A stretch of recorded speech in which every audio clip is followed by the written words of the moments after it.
보이지 않는 전쟁이라고 하는 제목 가지고 하나님 은혜의 말씀 나누기를 원합니다. 여러분, 오페라 라트라비아타라고 하는 작품을 보면 이막에 나오는 한 역할이 있습니다. 이막에 등장하는 역할이 있는데 그 역할의 이름은 바로 주세페라고 하는 이름이에요. 주세페라고 하는 인물은 라트라비아타, 저 오페라 극 중에 나오는 주인공인 비올레타라고 하는 여인의 하인으로 등장합니다. 종의 캐릭터예요. 전체 오페라가 진행되는 시간이 라트라비아타가 처음부터 끝까지 서곡부터 마지막까지 보면 한 2시간 30분가량 진행되는 오페라인데 2시간 30분 정도 되는 공연 시간 동안 이 주세페라고 하는 사람이 노래하는 마디는 몇 마디냐면 총 3마디입니다. 단역 중에도 단역이죠. 2시간 반 동안 3마디 노래하면 얼마나 그게 엑스트라고 단역이겠습니까? 제가 대학교 3학년 때 학교 정기 오페라로 이 라트라비아타라는 작품을 국립극장에서 올렸던 적이 있었는데 실제로 그 공연의 주세페라고 하는 이 역할을 맡았던 친구가 공연을 마치고 나서 저에게 해준 말이 아직도 기억납니다. 뭐라고 이야기하냐면 자기 어머니가 공연을 보러 오셔서 공연을 모두 마치고는 집에 와서 자기한테 해준 말이 있는데 뭐라고 이야기하셨는가 하면 너는 공연에 나온다고 그래서 보러 갔더니 왜 한 번도 나오지를 않느냐고 말씀하셨다는 거예요. 그러지 않겠어요? 2시간 반을 노래하는데 그냥 3마디, 3마디 중에 한 마디는 뭔 줄 아세요? 베르보이 끝입니다. 요게 한 마디예요. 이런 수준의 대사들이 3마디가 나오니 당연히 어머니가 자칫 딴 생각이라도 하신다든지 옆에 친구분 오셔서 속닥속닥 이야기라도 하셨다면 당연히 이 3마디는 들을 수 없고 그냥 지나칠 수밖에 없는 거죠. 그러니 아들한테 너는 오페라 나온다고 그래서 보러 갔더니 왜 안 나오냐라고 말씀을 하셨던 겁니다. 그러면 이 주세페라고 하는 배역은 이 오페라에서 아무짝에도 쓸모없는 필요없는 역할인가? 그게 아닙니다. 주세페라고 하는 역할이 극 중에 하는 3마디 중에서 아까 제가 말씀드린 베르보이 하는 그 한마디, 베르보이 하고 들어와서는 주인공에게 편지를 건네주는 장면이 있는데 이 편지가 없으면 오페라의 내용이 절대로 전개될 수가 없어요. 이 편지가 이별의 편지인데 이걸 받아야 이별을 하는데 못 받으면 이별을 못하니 그 뒤에 얘기를 할 수 없는 거예요. 그러니 베르보이 한마디 하러 정확한 타이밍에 나가서 베르보이 하고 편지를 손에 딱 주고 나와야 그 다음 극이 잘 전개될 수 있는 거죠. 아주 중요한 편지를 아주 중요한 주인공에게 전달해야 하는 중책을 맡고 있는 역할이 바로 주세페입니다. 그래서 아주 작은 역할이지만 동시에 아주 중요한 역할이에요. 저는 오늘부터 6주 동안 성경 속에 등장하는 주세페와 같이 작지만 중요한 인물들의 이야기를 좀 해볼까 합니다. 사사기 강해를 좀 멈추고 6주간 작지만 중요한 성경 속 인물들을 주제별로 설교하면서 그 타이틀을 정했는데 제가 뭐라고 정했냐면요, 이름 없이 빛도 없이 라고 정했습니다. 이름 없이 빛도 없이. 인생을 살아가면서 인간은 누구나 우리의 이름이 높아지기를 원하고 우리의 인생이 빛나기를 원하는 것은 당연합니다. 그러나 우리에게는 이 사회 속을 살아가고 있는 내 이름의 정체성보다 더 중요한 정체성이 한 가지가 더 있죠. 바로 하나님의 자녀라고 하는 정체성이 우리 인생에 있어 가장 중요한 본분인 줄을 믿습니다. 하나님의 자녀된 정체성에 있어 중요한 것은 나의 이름이 하나님께 기억되고 아까 우리 선교사님 축복했던 것처럼 세상이 당신을 모른다 하여도 주님의 마음에 그 이름이 새겨진 것처럼 나의 이름이 하나님께 기억되고 내 삶이 하나님의 빛으로 빛나는 삶을 살아가는 것, 이것이 바로 하나님의 자녀된 우리가 살아가야 하는 중요한 삶의 모습이 되어야 합니다. 저는 우리 블레싱 성도님들 각 사람 한 분은 한 분들의 이름이 하나님께 기억되어지고 여러분의 삶이 하나님의 빛으로 별처럼 빛나는 삶이 되시기를 예수 그리스도의 이름으로 축원합니다. 오늘 본문의 내용은 여러분 잘 아시는 출애굽 때 이스라엘이 만난 아말렉과의 전투의 이야기입니다. 본문으로 10절부터 읽었는데요, 그 이전 절인 9절을 한번 먼저 보시죠. 9절 말씀 시작. 모세가 여호수아에게 이르되 우리를 위하여 사람들을 택하여 나가서 아말렉과 싸우라. 내일 내가 하나님의 지팡이를 손에 잡고 산 꼭대기에 서리라. 아멘. 이 구절은 본 전투에 있어서 아주 중요한 내용을 담고 있는 구절입니다. 일단 모세는 이 중요한 전투를 시작하면서 이스라엘의 두 가지의 팀을 먼저 구성합니다. 첫 번째 팀은 뭐냐?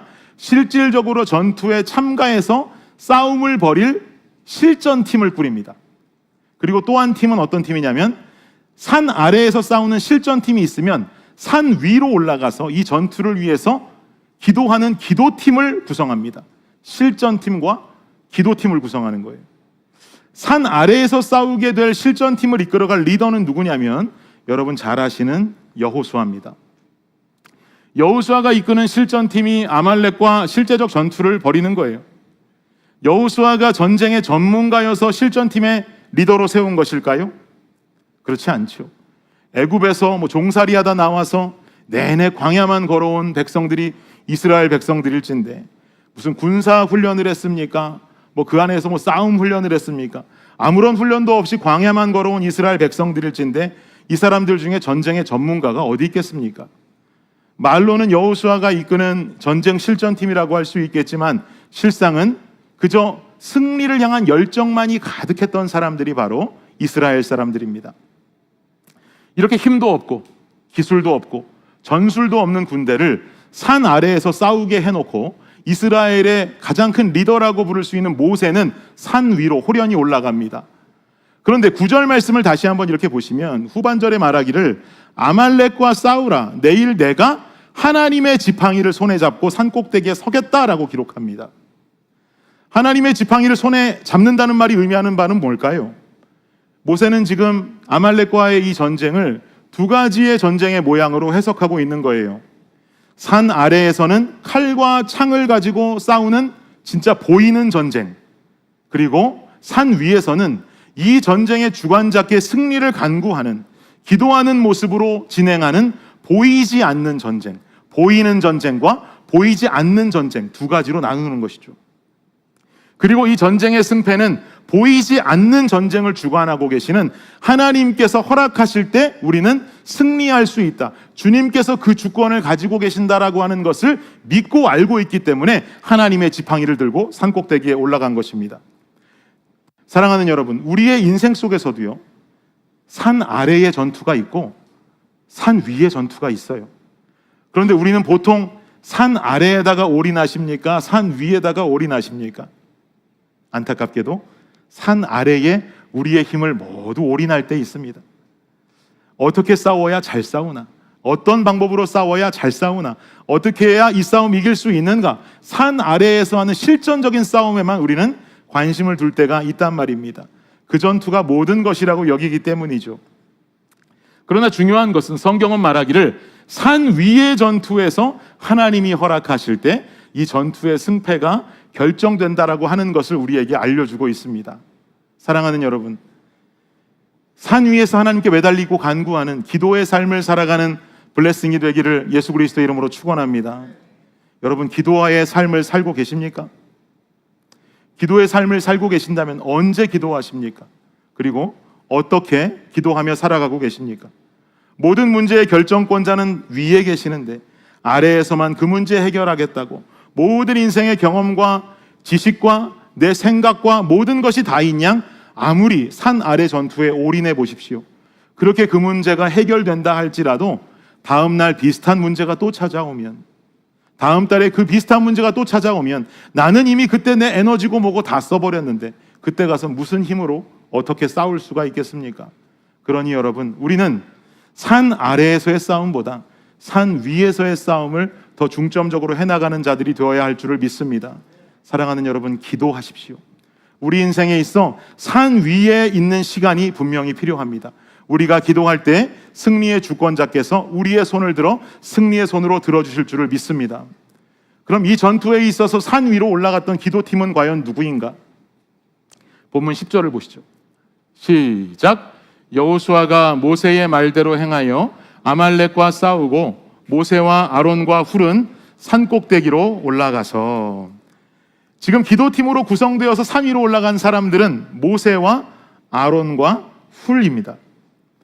오늘 본문을 통해서 작지만 중요한 성경 속의 인물로 우리가 함께 생각해 보기 원하는 주인공들이 바로 아론과 훌이라고 하는 사람들입니다. 모세는 왜 이 두 사람을 데리고 산 위로 올라갔을까요? 보이지 않는 전쟁을 치러야 하는 중책을 가지고 그 위로 올라가는데, 승리의 주권자께 기도하기 위해 올라가는데 왜 많은 사람들 중에 아론과 훌을 선택한 것일까요? 그 이유를 오늘 성경 속에서 두 가지의 이유로 찾아보기를 원합니다. 첫 번째 이유는 무엇인가? 왜 모세는 아론과 훌을 데리고 갔을까? 그 첫 번째는요, 하나님 중심적인 사고를 가진 자들이기 때문에 그렇습니다. 하나님 중심적인 사고를 가진 자들. 왜 이런 말씀을 드리는가? 본문 11절을 한번 더 읽어보죠. 시작. 모세가 손을 들면 이스라엘이 이기고 손을 내리면 아말렉이 이기더니. 여러분, 이런 전쟁 보신 적 있어요? 전쟁도 희한해도 이렇게 희한한 전쟁이 어디 있습니까? 손을 들면 이기고 손을 내리면 진다. 이게 오늘날에도 이런 전쟁이 있다 그러면 군인들 다 손 들고 다니지 않겠습니까? 손을 드니까 이기고 내리면 진다. 말도 안 되는 전투예요. 산 아래에서 여호수아가 이끄는 백성들이 막 아말렉과 싸우고 있습니다. 그런데 산 위에 올라가서 이 싸움을 바라보면서 기도하는 모세의 손이 위로 올라가니까 이스라엘이 이기고, 팔이 피곤해서 아래로 떨어지면 아말렉이 이긴다는 거예요. 이런 전투가 어딨냔 말이죠. 듣도 보도 못한 전투의 모양이에요. 근데 저는요, 손을 드니 이기고 손을 내리니 진다라고 하는 이 사실적인 장면보다 더 기가 막힌 대목은 뭐냐면, 저 패턴을 어떻게 알았냔 말입니다. 모세, 팔이 올라가면 이스라엘이 이기고 내려오면 아말렉이 이기고 하는 이 패턴을 과연 어떻게 알았을까요? 아무리 산 위에서 바라보고 있다고 그래도 말이에요, 손이 올라간다고 이스라엘이 와 하고 뒤처지던 사람들이 앞으로 뛰어가 나가는 것도 아니고, 내린다고 아말렉이 또 와 하고 뛰어나오는 것도 아니고, 원색적인 전쟁의 장면이 이루어지는 것도 아닌데 어찌 들면 이기고 내리면 지는지를 어떻게 알았냔 말이에요. 이 전쟁의 모습을 일반적인 눈과 사고로 바라본다면 이거 알 수 없는 사실이 아닙니까? 그냥 아말렉이 지쳤는가 보다, 이스라엘이 막 승기를 잡으면 야, 아말렉이 지쳐서 힘이 빠졌는가 보다, 그러니까 이스라엘이 이기는가 보다.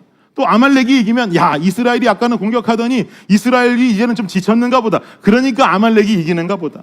아니면 뭐 여호수아가 아무 생각 없이 싸우러 나간 줄 알았는데 보니까 전력이 기가 막히더라, 여호수아의 전력이 잘 먹힌 것 같다. 아니면 평소에는 몰랐는데 거기 싸움박질하고 있는 사람들 중에서 김 집사님, 이 장로님이 난 예전에 몰랐는데 그렇게 칼싸움을 잘하는 사람들인지 몰랐다, 저 두 사람이 있으니까 이기는가 보다. 여러분, 이 정도의 해석으로 전투를 바라보지 않겠습니까? 그러나 아론과 훌은요, 이 사고와 시각이 달랐다는 거예요. 하나님 중심적인 사고와 하나님 중심적인 시각을 가지고 있었어요. 하나님 중심적인 시각을 가지고 이 상황을 가만히 내려다 보니까 모세가 손을 들고 기도하니 이스라엘이 이기더란 말이에요. 모세가 팔을 내리니 아말렉이 이기더란 말이에요. 이 말도 안 되는 상황을 두 사람이 보고 깨달은 것도 기가 막힌데 그걸 믿었다는 거예요. 손을 드니 이기고 내리니 지더라. 드니 이기고 내리니 지더라. 이 말도 안 되는 사실을 믿었다라고 하는 그들의 믿음이 대단한 일 아니겠습니까? 우린 살아가며 생각하죠. 기도하면 해결되나? 기도하면 내 어려움들이 극복이 되나? 기도하면 정말 기적이 일어나나? 우리는 인생 속에 이런 질문들을 수도 없이 생각하지 않습니까? 팔을 들면 해결된다고? 팔을 내리면 해결이 안 된다고? 팔을 들면 기적이 일어난다고? 팔을 내리면 기적이 일어나지 않는다고? 이런 질문들을 우리는 하면서 살아갑니다. 아론과 훌이 첫 번째로 대단했던 것은 도저히 믿을 수 없는 이 상황을 하나님의 시각으로 보고 믿었다고 하는 사실이에요. 사랑하는 여러분, 기도의 능력과 역사는 바로 여기서부터 시작하는 줄을 믿습니다. 우리의 믿음이 하나님의 일하심을 믿을 때 기도의 간구와 능력이 우리에게 나타나게 되는 것이죠. 빌리 그레함 목사님이 쓰신 하나님의 비밀 요원들이라고 하는 책이 있어요. 이 책에 소개된 이야기를 소개합니다.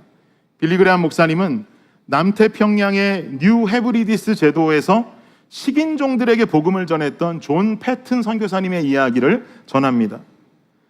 식인종들에게 있어서 인간들이 어떻게 보일까요? 인간들은 뭐 좋은 먹잇감으로밖에 보이진 않겠죠. 그런데 어느 날 그들 앞에 존 패튼이라고 하는 선교사 부부가 나타났습니다. 그러니 식인종들에게 있어 선교사 부부는 좋은 타겟이죠. 야, 잡아먹으면 좋겠다. 그죠? 어느 날 밤 이 존 패튼 선교사가 묵고 있는 선교관이 있었습니다. 그 선교관으로 이 온 부족들이 다 몰려듭니다. 선교관을 포위합니다. 1860년에 있었던 일입니다. 밤중에 이 식인종 부족들이 선교사 부부를 죽이고, 그리고 또 이 선교사들이 숙소로 사용하는 선교관을 불태우기 위해서 선교관을 겹겹이 포위하기 시작합니다. 근데 그 선교관 안에서 잠을 청하고 있던 선교사님 부부도 바깥에서 웅성웅성 대는 소리에 창문을 바라보니 저 상황인 거예요. 그리고는 말로만 들었던 식인종 그 부족들이 우리를 죽이러 왔구나라고 하는 것을 직감했습니다. 그리고는 선교사님 부부는 의지할 곳이 없어요. 그저 잠을 자려고 누웠던 그 침상에 앉아서 열렬히 하나님의 이름을 부르면서 기도하기 시작합니다. 하나님 살려주십시오. 하나님, 저 식인종 부족들의 모습 속에서 우리를 좀 살려주십시오. 내 생명을 좀 구하게 해주십시오. 주님 앞에 복음 전하러 이 땅에 왔는데 저들의 손에 죽을 수 없습니다. 하나님, 우리를 좀 붙들어 주시고 지켜주십시오. 열렬히 밤새껏 기도했습니다. 그런데 날이 점점 밝아오기 시작하고, 날이 밝아오자 이상하게도 원주민들은 이 선교관을 공격하지 않고 아침이 되자 모두 숲속으로 다 돌아가 버렸습니다. 존 패튼은 이 일에 대해서 전혀 이해할 수 없었습니다. 죽이려고 몰려들었던 원주민 부족들이 왜 갑자기 날이 밝자 돌아갔을까? 그런데 1년 뒤에, 정확하게 1년 뒤에 이 마을에서 기적이 일어납니다. 어떤 기적이었냐면 이 식인종 부장의 추장이 예수님을 믿고 회심하게 된 것입니다. 존 패튼 선교사가 전한 복음을 듣고 예수를 믿고 회심하게 됐어요. 패튼 선교사님은 예수를 믿고 회심하게 된 이 추장과 앉아서 이런저런 이야기를 나누고 교제합니다. 그런데 문득 갑자기 1년 전 그 사건이 생각이 나는 거예요. 그래서 이 추장을 붙잡고 물었습니다. 선생님, 1년 전에 그날 밤, 우리가 이 땅에 와서 선교 사역을 시작한 지 얼마 되지 않았던 그날 밤에 당신들 부족들이 선교관을 감싸고 우리를 공격하려고 하더니 왜 결국엔 우리를 공격하지 않고 아침이 되자 그냥 돌아가셨습니까? 질문했어요. 그 질문을 들은 추장이 깜짝 놀라면서 되묻습니다. 선교사님, 그러지 않아도 나도 너무 궁금했습니다. 도대체 그날 밤에 선교관 주변을 둘러싸고 칼을 든 채 번쩍이는 옷을 입고 선교관을 지키고 있던 그 수많은 군인들은 어디서 온 사람들이었습니까? 우리는 그 군대가 두려워서 접근하지 못하고 돌아간 게 아니라 사실 우리 모두 도망친 것입니다 라고 말하는 거예요. 저런 군대들이 저 선교관을 지키고 있었단 말이죠.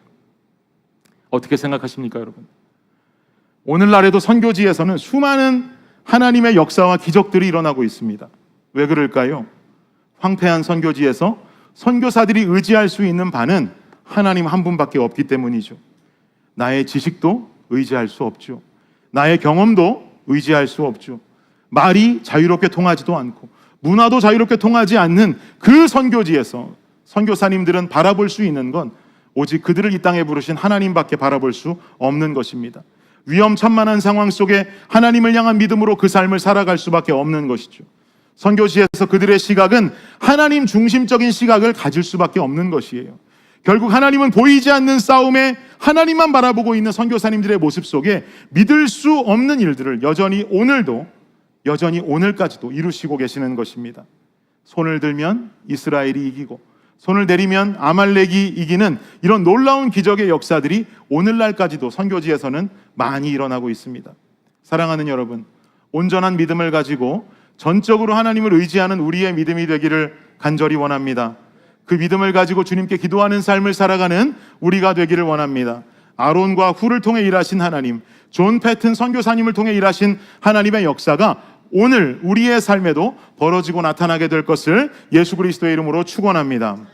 그러면 모세는 왜 아론과 훌을 택해서 산꼭대기로 올라갔을까? 그 두 번째 이유는요, 아론과 훌은 바로 손을 들어주는 자들이었기 때문입니다. 손 들어주는 자들. 본문 12절을 보시죠. 읽겠습니다. 시작. 모세의 팔이 피곤함에 그들이 돌을 가져다가 모세의 아래에 놓아 그가 그 위에 앉게 하고 아론과 훌이 한 사람은 이쪽에서 한 사람은 저쪽에서 모세의 손을 붙들어 올렸더니 그 손이 해가 지도록 내려오지 아니한지라. 아멘.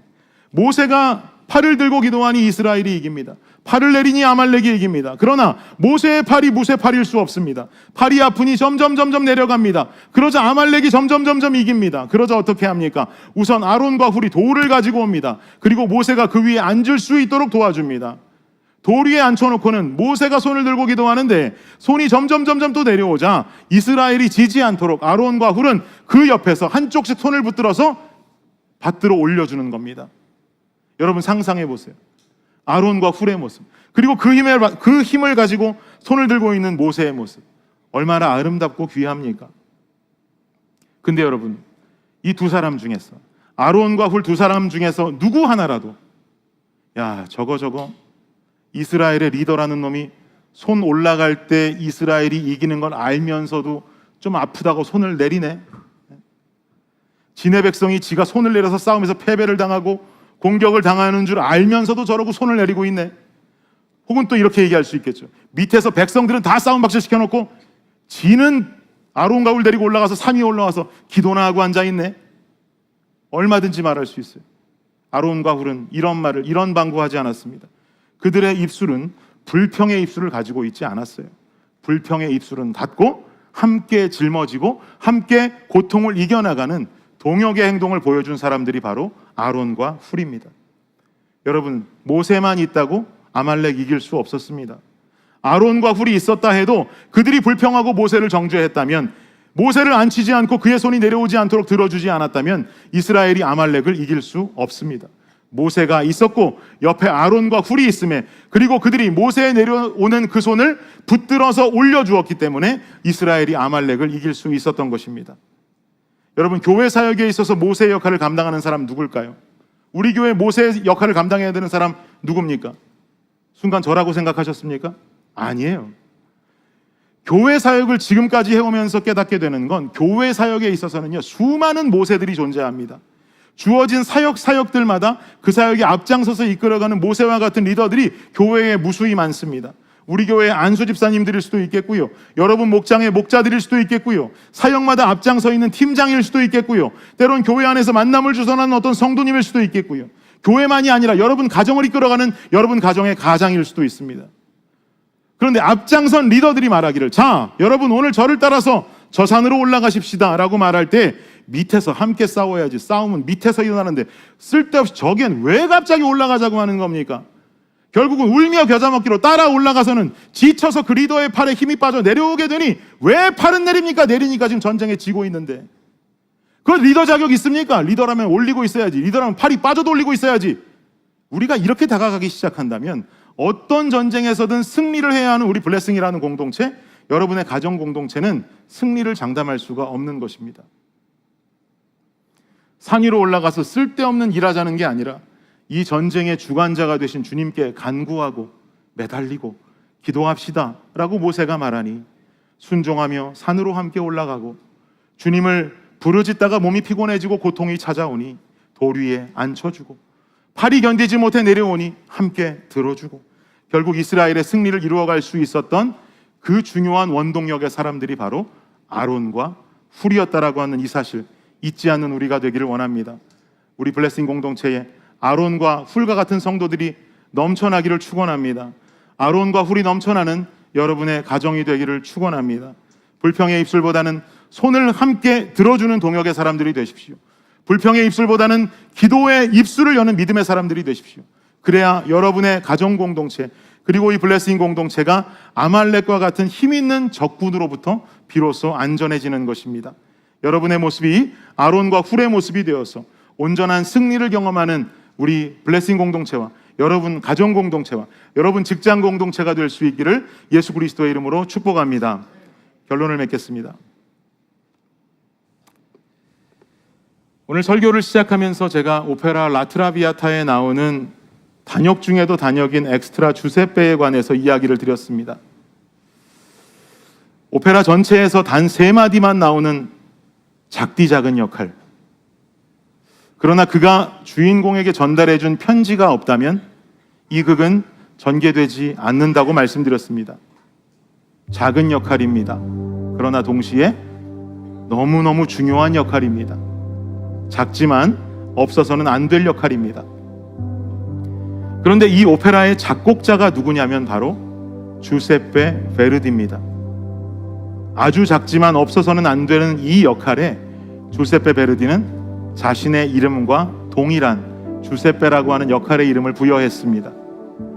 그만큼 이 사람은 존재감이 없는 인물이 아니라 작은 역할이지만 반드시 필요한 인물이다라고 하는 것을 나타내기 위해서 본인의 이름을 그 극중 역할의 이름으로 넣으면서 희극적으로 희화하려고 했다라고 하는 평론가들의 주장이 있습니다.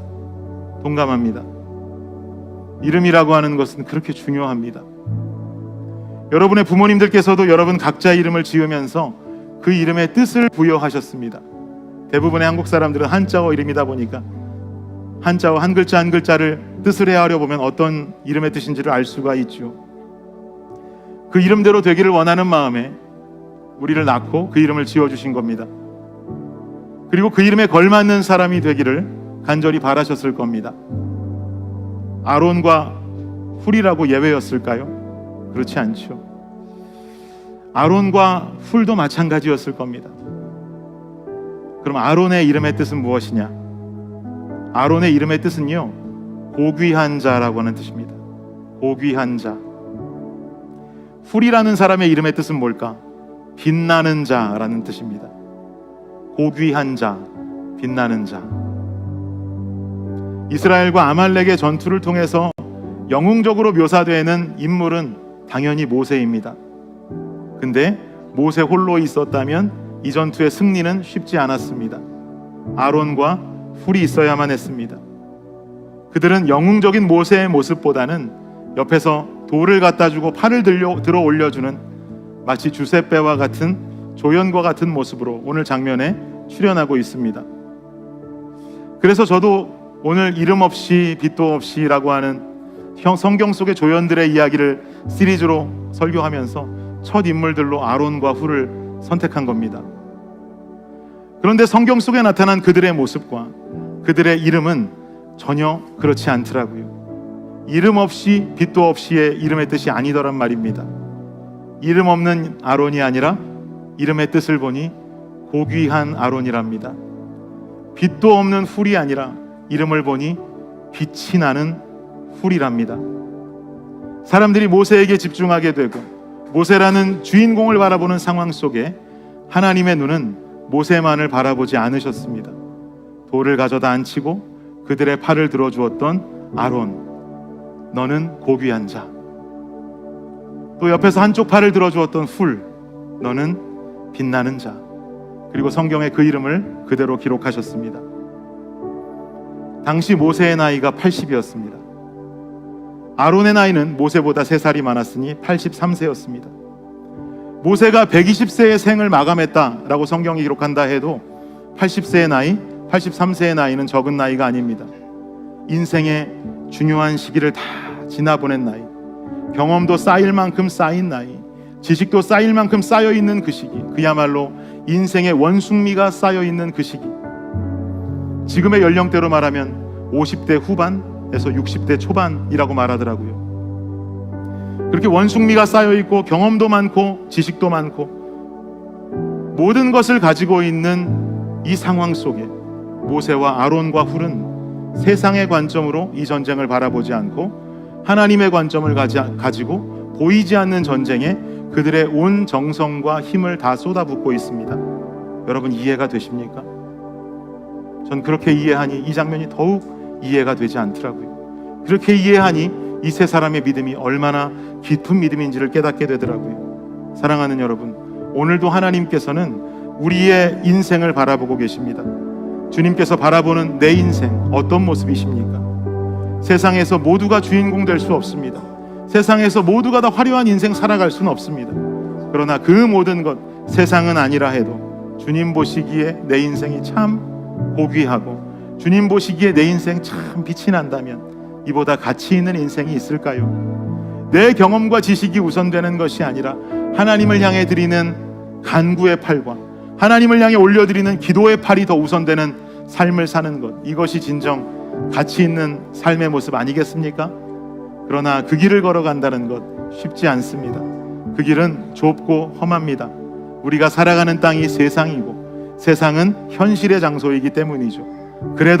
그러나 우리가 주님 자녀라면, 그리스도의 성도라면, 주님께서 우리가 그 길 걸어가기를 간절히 원하신다면, 사랑하는 여러분, 오늘도 피 묻은 주님 손 붙잡고 그 길을 따라서 가치 있는 삶을 한 걸음 한 걸음 걸어갈 수 있는 우리 모든 성도님들, 그 성도님들이 모인 블레싱 교회가 되기를 예수 그리스도의 이름으로 축원합니다.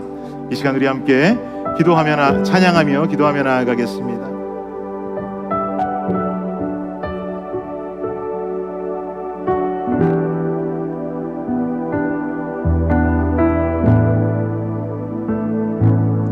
안개 속에서 주님을 보내 아무도 없을 것 같던 그곳에서 손 내미셔서 나를 붙드네. 길 잃고 쓰러져 가던 그곳에서 주 말씀하시네. 내 손 잡으라고. 내가 곧 길이요 진리 생명이니 나 그 길을 보내. 주 예비하신 곳 다른 길로 돌아서지 않으리. 예수의 길 그 좁은 길 나는 걷는 주 손잡고 그 무엇도 두렵지 않네. 주님 주신 약속 내게 있으니 세상의 길 그 험한 길 승리하는 성령으로 그 무엇도 바라지 않네. 저 하늘에 내 소망 있으니. 가사를 기억하시며 안개 속에서 주님을 보내 아무도 없을 것 같던 그곳에서 손 내미셔서 손 내미셔서 나를 붙드십니다. 나를 붙드네. 길 잃고 쓰러져 가던 그곳에서 주님 말씀하십니다. 말씀하시네. 내 손 잡으라고. 내가 곧 길이요 진리 생명이니 나 그 길을 보내. 주 예비하신 곳 다른 길로 돌아서지 않으리. 예수의 길 그 좁은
시간 눈을 감고 주님 앞에 이 시간 기도하기를 원합니다.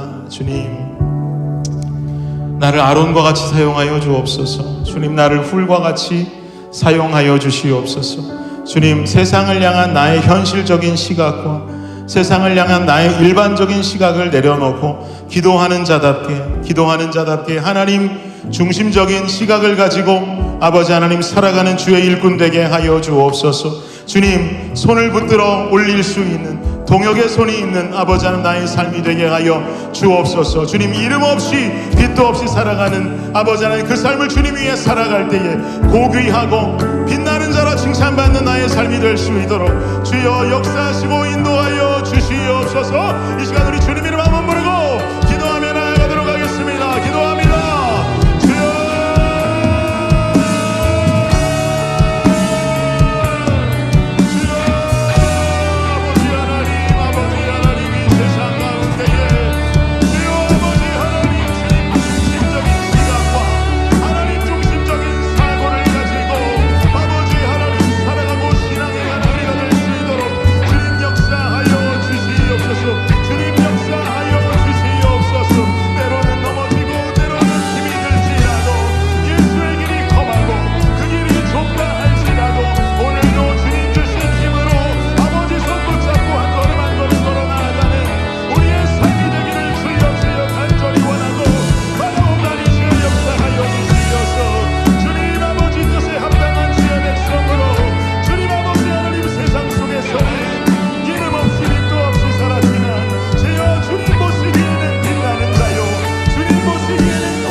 주님 그 나라에 이를 때까지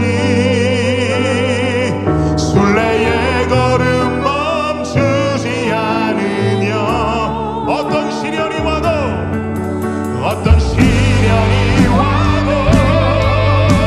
나 두렵지 않네. 주와 함께 걷는 이 길에 나라에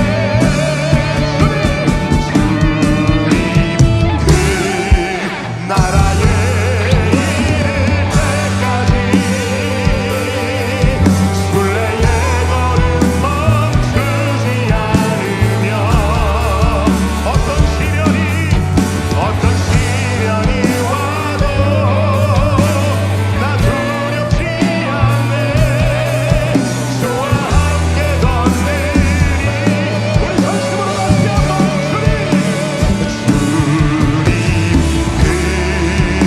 나라에 이를 때까지 순례의 걸음 멈추지 않으며 어떤 시련이 와도 나 두렵지 않네. 함께 걷는 이 우리 마지막으로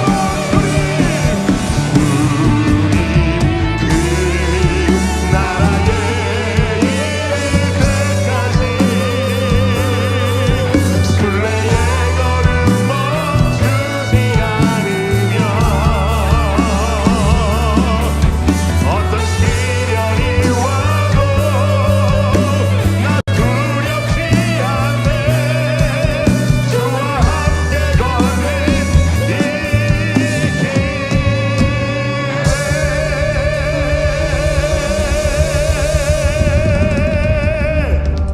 주님 감사합니다.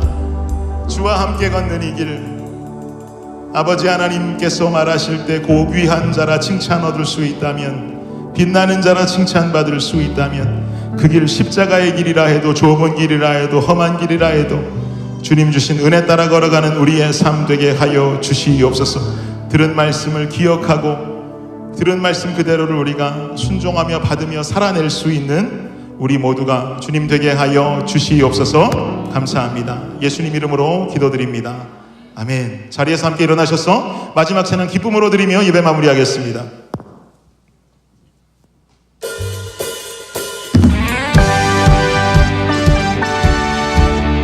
크게 박수하시면서 마음속에 근심 있는 사람 우리 주님의 이름을 찬양하며 나아가기를 간절히 원합니다.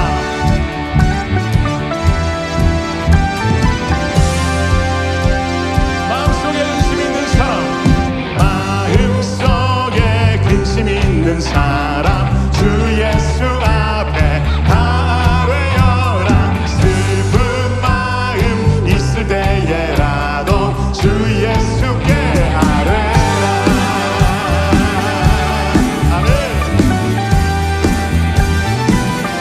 눈물 나며 깊은 한숨 쉴 때 주 예수 앞에 다 아뢰어라. 은밀한 죄 내게 있더라도 주 예수께 아뢰. 주 예수 앞에 다 아뢰어라. 주 우리의 친구니 무엇이나 근심하지 말고 주 예수께 아뢰라. 괴로움과 두려움 있을 때에 주 예수 앞에 다 아뢰어라. 내일 일은 염려하지 말고 주 예수께 아뢰라. 주 예수 앞에 다 아뢰어라. 주 우리의 친구니 무엇이나 근심하지 말고 주 예수께 주 예수 앞에 다 아뢰어라. 주 우리의 친구니 무엇이나 근심하지 말고 주 예수께 아뢰라.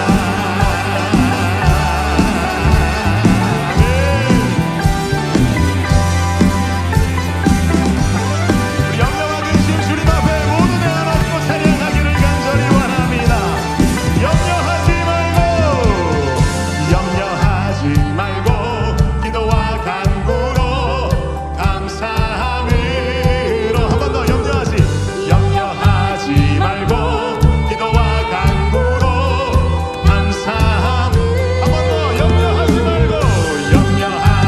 말고 기도와 간구로 감사함을. 염려하지 말고 기도와 간구로 감사함으로 주 예수 앞에 다 아뢰어라. 주 우리의 친구 주 예수 앞에 한 번 더. 주 예수 앞에 다 아뢰어라. 주 우리의 친구니 무엇이나 근심하지 말고 주 예수께 아뢰. 무엇이나 근심하지 말고 주 예수께 아뢰라.